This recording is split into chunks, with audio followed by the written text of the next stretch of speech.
Fala pessoal, tudo bem com vocês? Hoje a gente vai dar continuidade ao estudo do livro de Jeremias. Vamos estudar a lição número 7, a lição que é uma continuidade da última lição que nós tivemos, que nós vamos ver hoje o que aconteceu após a morte do rei Josias, né? Como que foi feita essa sucessão. Então convido você a orar comigo para a gente pedir a Deus sabedoria para aprender um pouco mais da palavra dele hoje. Senhor, obrigado por mais um dia. A gente agradece que a gente consegue ter acesso a tanta sabedoria, que a gente consegue ter acesso a palavras escritas há milênios atrás. E a gente agradece que nós conseguimos enxergar que essa palavra que foi escrita há tanto tempo atrás também se aplica a nós. A gente ora ao Senhor que abençoe essa aula e continue a nos ensinar a cada domingo e a cada dia. Em nome de Jesus, amém. Vamos abrir as nossas Bíblias lá no livro de Jeremias, no capítulo 22. O texto base da aula de hoje é um texto que percorre todo esse capítulo 22 e também alguns outros flashbacks, né? A gente volta ao capítulo 9 um pouco, a gente vê um pouco de crônicas aqui, há uma situação específica aqui desse capítulo que alguns entendem que está lá em Ezequiel, Ezequiel, né, Daniel não, lá em Ezequiel capítulo 19, mas nós vamos ler só os primeiros 5 versículos que eu acho que nos ajudam a iniciar essa conversa. Então vamos abrir lá em Jeremias capítulo 22, a partir do 1 até o 5. Diz assim o profeta: Assim diz o Senhor, desce à casa do rei de Judá e anuncia-lhe esta palavra, e dize: Ouve a palavra do Senhor, ó rei de Judá, que te assentas no trono de Davi. Ouvi tu, teus servos e teu povo que entrais por essas portas. Assim diz o Senhor: exercei o direito e a justiça, e livrai da mão do opressor aquele que está sendo explorado por ele. Não façais nenhum mal ou violência ao estrangeiro, nem ao órfão, nem à viúva. Não derrameis sangue inocente neste lugar. Pois se cumprirdes com cuidado essa palavra, os reis que se assentarem sobre o trono de Davi entrarão pelas portas dessa casa, em carruagens e cavalos, juntamente com os seus servos e seu povo. Mas se não derdes ouvidos a estas palavras, juro por mim mesmo, diz o Senhor, que esta casa ficará deserta. Então, a sucessão do rei Josias, que foi um rei, como nós estudamos, que buscava algumas reformas, ele chegou a iniciar reformas, destruindo templos pagãos, voltando ao livro da lei que havia sido encontrado. Essa sucessão não foi, talvez, como o profeta Jeremias tivesse a esperança que acontecesse. Josias faleceu e com o seu falecimento o povo escolheu um rei. O povo escolheu o rei Jeoacás. O povo decidiu que o seu novo líder seria Jeoacás. Só que o que acontece? Como nós estamos vendo, nós vimos nas aulas passadas, havia ali uma guerra iminente, uma guerra se aproximando, uma disputa de poder se aproximando, que era causada, que essa origem dessa guerra era da profecia do Jeremias, dizendo: olha, vem um reino do norte que vai bagunçar a nossa história aqui. E o povo escolheu Jeoacás, só que o porquê que é importante a gente lembrar que havia esse conflito em iminência? A política de Jeoacás era uma política que ele não estava pensando muito em se submeter a outras nações. E nós lembramos que havia o Egito e havia a Assíria, como regiões próximas, e duas regiões, 2 reinados que o povo e alguns reis de Judá entenderam erradamente que seriam aqueles povos que deveriam ter alianças com Judá e com Israel. Então, devido a esse engano do povo, algumas consequências ruins aconteceram, mas nesse momento o povo escolheu Joacás. E Joacás era o cara que ele não queria submeter a outras nações. Então, o que aconteceu? O Egito viu esse movimento.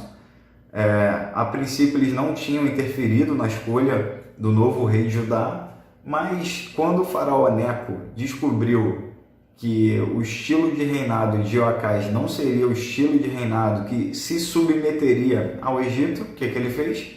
Invadiu Judá, levou Joacás preso, cativo, como prisioneiro de guerra, e colocou Joaquim como rei. E por que ele colocou? Porque Joaquim não seria um rei que governaria para o povo. Joaquim seria um rei que seria uma mera marionete do Egito, né? O que o Egito pedisse para ele fazer, ele faria.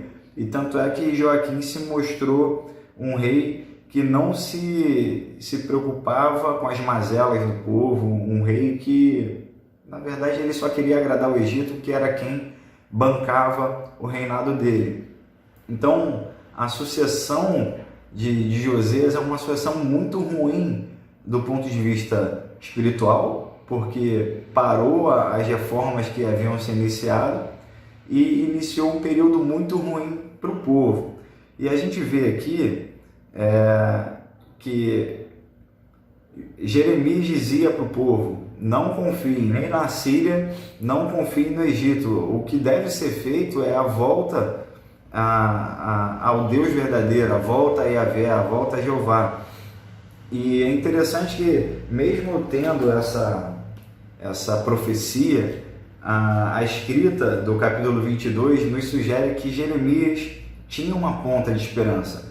A gente leu aqui no versículo 2 e no 3 o seguinte: Jeremias diz assim: ouve a palavra do Senhor, ó rei de Judá, que te assentas no trono de Davi. Ouve tu, teus servos e teu povo que entrais por essas portas. Assim diz o Senhor: exercei o direito e a justiça e livrai da mão do opressor aquele que está sendo explorado por ele. Não façais nenhum mal ou violência ao estrangeiro, nem ao órfão, nem à viúva. Não derrameis sangue inocente nesse lugar. E aqui ele faz essa escrita dando a dica para o rei, falando: olha, se você seguir esse caminho, o seu reino será um reino próspero, será um reino que Deus irá colocar a mão sobre esse reino. Só que o 4 diz assim: se cumprirdes com cuidado. E a gente vê que, na realidade, o rei Joaquim era um rei que tinha uma tendência à violência. A gente vê que, pela sua fidelidade não ser a Deus, mas ser ao Egito, o que ele faz? Vou achar aqui o versículo certinho. Se demorar, vai ter um cortezinho, né, que essa aula é gravada, não estamos ao vivo, e para a gente não passar do tempo, se eu demorar a encontrar aqui, eu corto. No versículo 13, a gente encontra o retrato escancarado de como era o reinado de Joaquim. O verso 13 do capítulo 22 diz assim: ai daquele que constrói a sua casa com meios ilícitos, e os seus aposentos com injustiça, que faz com que seu próximo trabalhe de graça e não lhe paga o salário. 14. Ele diz: construirei para mim uma casa espaçosa, com amplos aposentos. Terá janelas, será forrada de cedro e pintada de vermelho. O que isso deixa claro? Como ele não estava preocupado com o povo, ele estava ali com o apoio bélico do faraó Neco, ele estava construindo mansões para ele, né? Aquilo que a gente acaba vendo também na história de outros países, né? De outros reinos e nem reinos, né? A gente vê a época do Império aqui no Brasil, né? Como que foi feita a construção, eram escravos, né? E o povo de Deus, que havia sido escravo no Egito, havia sido liberto do Egito, de certa forma tinha acabado de voltar a ser escravo do Egito aqui, porque estava trabalhando sem salário para um rei de Judá, para um rei judeu, só que um rei que se submetia ao Egito. Então, a condição de escravidão aqui não era talvez escancarada para eles, talvez na mente deles eles não conseguiam enxergar que eram escravos do Egito, mas eles estavam aqui de novo nessa condição de escravos do Egito. E isso a gente volta a lembrar aqui que a condição que Deus coloca para a gente de obediência é uma condição real, não é uma opção. Aqui o profeta, como a gente leu, ele coloca se cumprirdes. Então, se o rei Joaquim, Joacás, qual fosse o rei, seguisse Josias, qualquer que fosse o rei, cumprirem as promessas que Deus havia feito para eles, que se eles fizessem dessa forma, se eles amparassem a viúva, o órfão, o estrangeiro, se eles não praticassem a maldade e se voltassem a Deus, o reinado seria um reinado abençoado por Deus. E aqui a gente lembra que Jeremias é uma concorrência desleal, né? Enquanto o Jeremias estava sozinho, como um profeta verdadeiro de Deus, ouvindo a palavra de Deus e alertando que desgraças viriam, a gente vê que haviam outros profetas falando, não vai ser bem assim não, se a gente seguir a Assíria, se a gente seguir o Egito, a gente vai ter paz, a gente vai ter prosperidade. Vocês podem ver que o nosso rei foi escolhido pelo Egito e com isso a gente não entrou em guerra com o Egito. A concorrência de Jeremias era desleal porque a sua palavra era dura demais. A palavra de Jeremias não era uma palavra de conforto, de consolo. A palavra de Jeremias era uma palavra que haveria guerra, haveria sofrimento e haveriam coisas desagradáveis para o povo. E o que acontece, né, nesse período? As nações em volta, que pareciam que estavam sendo as nações mais fortes, e a Síria e o Egito pareciam ser as nações que ajudariam Israel a sobreviver sem guerra durante mais tempo. E na realidade, o povo de Deus havia aqui, mais uma vez, se esquecido que o que conta para um rei, para um líder, ter prosperidade, especialmente nesse período que era um período de guerra, não era o tamanho do exército, não era as alianças feitas. O povo havia se esquecido que quem dava a vitória ou quem não dava a vitória era Deus. A revista traz para a gente aqui os exemplos, né? Josué cansou de ganhar batalhas contra inimigos muito superiores belicamente, em número. Davi e Salomão ampliaram os seus reinos também de uma forma que, se fosse contar número de soldado, o número do seu exército, a quantidade de arma, a qualidade das armas, as alianças feitas, não haveria essa amplitude do reino de Davi e de Salomão. Assim, a gente vê muito isso no Velho Testamento, no período das guerras, né, que se o povo estava inclinado, arrependido, buscando a Deus, Deus abençoava a batalha, independentemente de aliança, de arma, de tecnologia, de estratégia. Quem abençoava ou quem não abençoava, e quem abençoa e quem não abençoa é Deus, porque o controle da história está nas mãos de Deus. Então, o povo havia esquecido. O próprio Egito, a revista também lembra isso para a gente, o próprio Egito havia sucumbido para um povo escravo. Quando Moisés, usado por Deus, libertou o povo da escravidão, a gente tem que lembrar que o faraó e todo o seu exército foi destruído pelo mar. Quando o mar se abriu, o povo de Deus passou a pés enxutos, né? Conseguiu passar todo o povo de Deus, todos os que eram escravos estão sendo libertos. E quando o faraó foi tentar passar pelo mesmo caminho, Deus fechou o mar.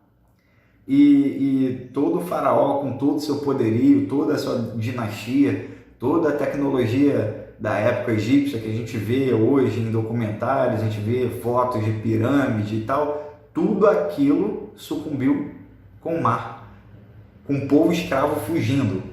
Então, o povo de Deus havia se esquecido completamente que quem dá a vitória é o Deus verdadeiro, é o Deus de Israel.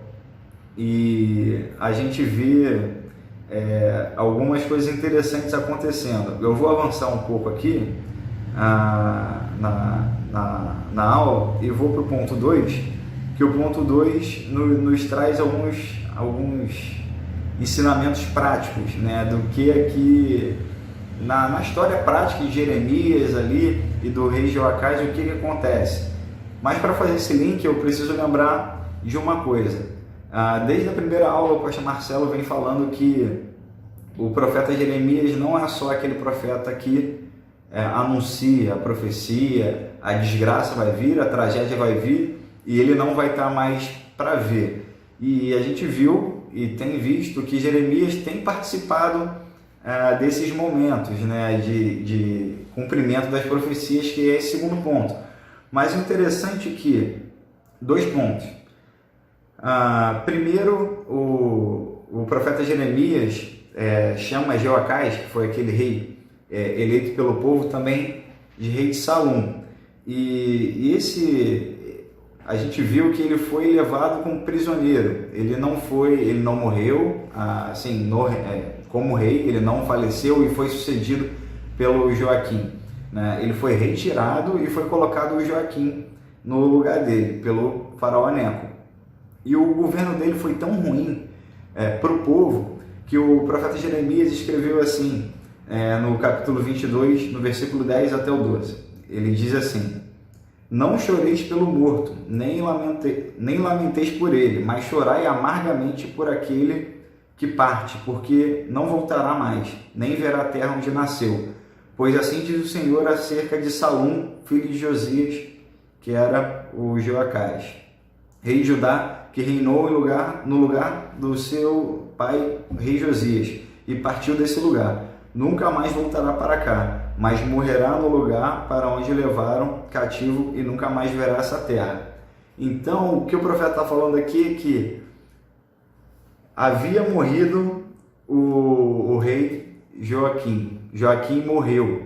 E o luto pelo rei Joaquim não deveria ser maior do que de Joacás, que foi levado. Então, Joaquim era um cara tão ruim e foi tão ruim para o povo que o profeta diz assim: vocês não têm que se lamentar nem chorar por conta desse que acabou de morrer.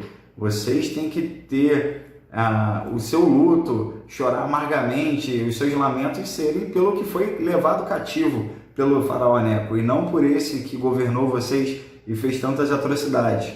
E a gente continua vendo aqui o quanto que o profeta Jeremias tinha de repúdio, né, ao Joaquim, né, que foi o rei que desvirtuou de vez Israel e fez aliança com o Egito, que ele diz assim no versículo 18: portanto, assim diz o Senhor acerca de Joaquim, filho de Josias, rei de Judá: não lamentarão dizendo, meu irmão, minha irmã, nem lamentarão dizendo, Senhor, ou Sua Majestade. Ele será sepultado como se sepulta um jumento, e será arrastado e lançado para fora das portas de Jerusalém.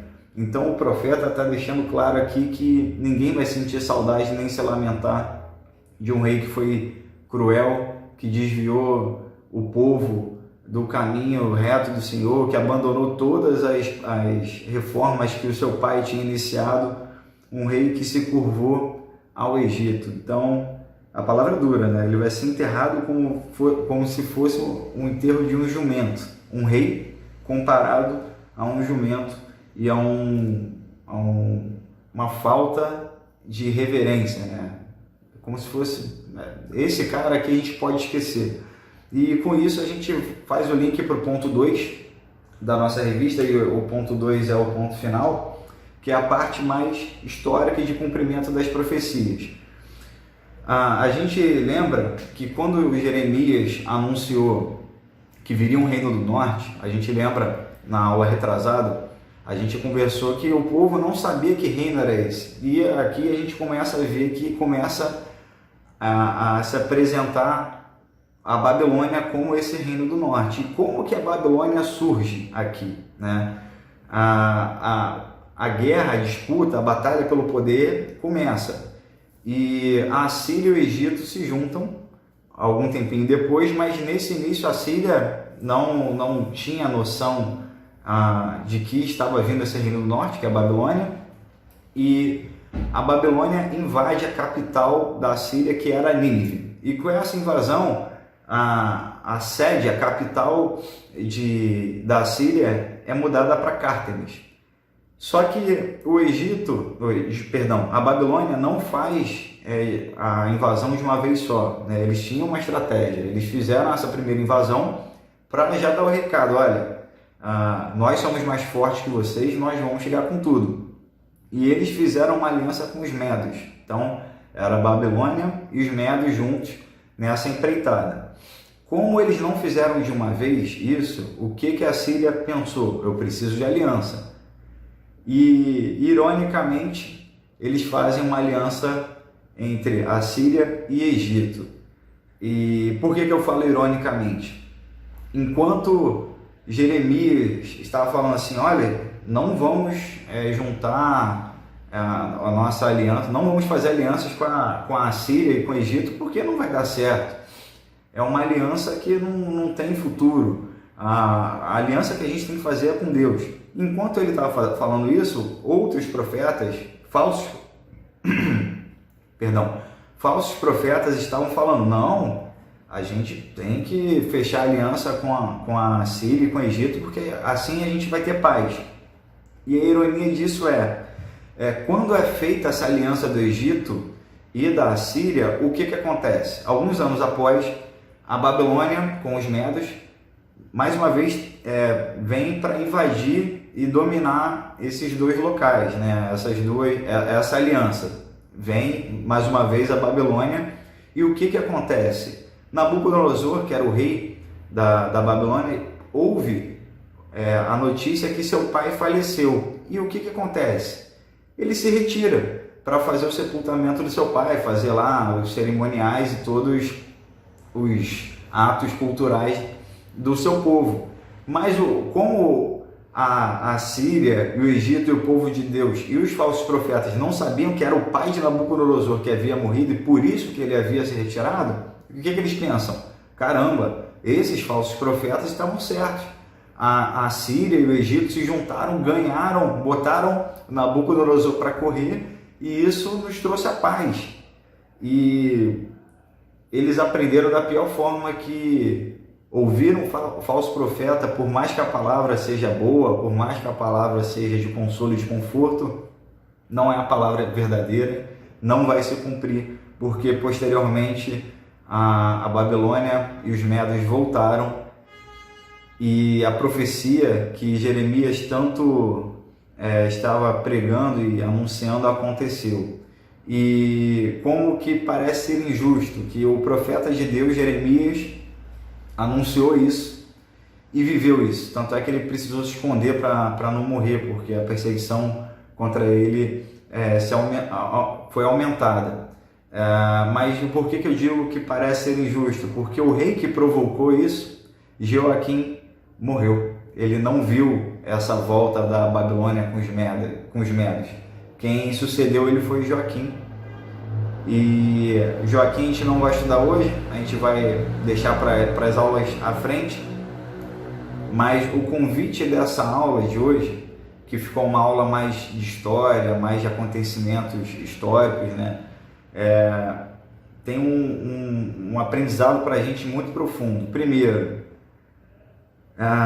as batalhas da nossa vida, por mais que não sejam tão bélicas quanto dessa época, por mais que hoje não existam mais guerras como havia nessa época, a gente tem nossas batalhas diárias. E assim, não adianta a gente pensar que fazer alianças aqui e deixar o Senhor de lado, que isso vai fazer com que nós nos tornemos mais fortes aqui, né? Uma mentira no trabalho, uma fofoca, assim, para tentar deixar mais encorpada a nossa história. Por mais que você sofra uma perseguição no seu trabalho, na sua vida, de algum vizinho, do seu chefe, sei lá, o que vai te tornar forte para vencer isso é Deus, é a obediência a Deus, se você fizer aquilo que agrada a Deus, né? A gente precisa voltar a ter a cultura de que quem ama a Deus é aquele que obedece. A gente tem que sair um pouco dessa cultura de hoje de que Jesus salvou a gente está em período de Páscoa, né? Essa aula vai estar sendo transmitida no domingo que a gente lembra a ressurreição de Jesus, que todo esse sofrimento foi para que a gente vivesse livre, leve e solto da forma que a gente bem entendesse, e não é bem assim, né? A pregação de um evangelho livre de qualquer tipo de condição, um evangelho livre de qualquer tipo de obediência ou de obrigações, não é o evangelho de Jesus, né? A gente sempre lembra que Paulo, que é uma das maiores referências que nós temos bíblicas, porque ele escreveu a maior parte do Novo Testamento, muitos entendem que depois de Jesus, Paulo está nessa fila aí como personagem importante bíblico, pela presença dele e pelos escritos dele no Novo Testamento. Ele se declara como escravo de Cristo. Então, se Paulo, que era o apóstolo Paulo, era escravo de Cristo, por que nós não seríamos? A gente precisa lembrar que as batalhas da nossa vida serão abençoadas ou não por Deus e não pelas nossas forças. E essa é a primeira. E a segunda questão que nós aprendemos na aula de hoje é que as promessas de Deus se cumprem, né? Aquele que começou a boa obra é fiel para terminá-la. Então, a gente precisa confiar que se Deus prometeu, Deus irá cumprir, independente daquilo que esteja acontecendo. O povo de Judá, por um breve momento, entendeu que haveria paz em virtude da vitória da Assíria e do Egito sobre a Babilônia, quando Nabucodonosor saiu para sepultar o seu pai. Só que eles não estavam vendo a verdadeira promessa. As profecias que Jeremias estava falando que não era Síria, não era Egito. O que deveria ser feito era se render à Babilônia, que a Babilônia seria esse reino do norte que viria a governar e que era um juízo de Deus. Era preciso aceitar o juízo de Deus, não era para ir de encontro ao juízo de Deus. O povo não ouviu, achou que a Síria e o Egito seriam suficientes para garantir a vitória, e a gente viu que a Babilônia e os medos venceram essas batalhas, subjugaram os reinos. Eu esqueci de mencionar que, de uma forma vergonhosa, o faraó Neco saiu em fuga, ele fugiu, saiu correndo por medo, vergonhosamente. O cara que era o Neco, o faraó, que colocou o novo rei em Judá, que era aquele que eles depositavam a esperança como sendo um grande poderio, saiu correndo com medo da Babilônia e dos medos. Então, eu vou terminar aqui como termina a revista também, lendo Hebreus capítulo 12, de 1 a 6, que deixa claro que a questão da disciplina às palavras de Deus, a questão da disciplina, da obediência, não é algo da velha aliança, como alguns tentam passar, mas também faz parte da nova aliança. Vou ler aqui Hebreus capítulo 12, de 1 a 6, para a gente encerrar essa aula. Tendo os olhos fitos em Jesus, autor e consumador da nossa fé, ele, pela alegria que lhe fora proposta, suportou a cruz, desprezando a vergonha, e assentou-se à direita do trono de Deus. Pensem bem naquele que suportou tal oposição dos pecadores contra si mesmo, para que vocês não se cansem nem desanimem. Na luta contra o pecado, vocês ainda não resistiram até o ponto de derramar o próprio sangue. Vocês se esqueceram da palavra de ânimo que ele lhes dirige como a filhos. Meu filho, não despreze a disciplina do Senhor, nem se magoe com a sua repreensão, pois o Senhor disciplina a quem ama e castiga todo aquele a quem aceita como filho. Como a palavra de Deus é tão diferente desse falso evangelho que alguns tentam pregar hoje em dia. O Senhor disciplina a quem ama e castiga todo aquele a quem aceita como filho, porque o nosso Deus é um Deus que é amor, mas é um Deus que é justo.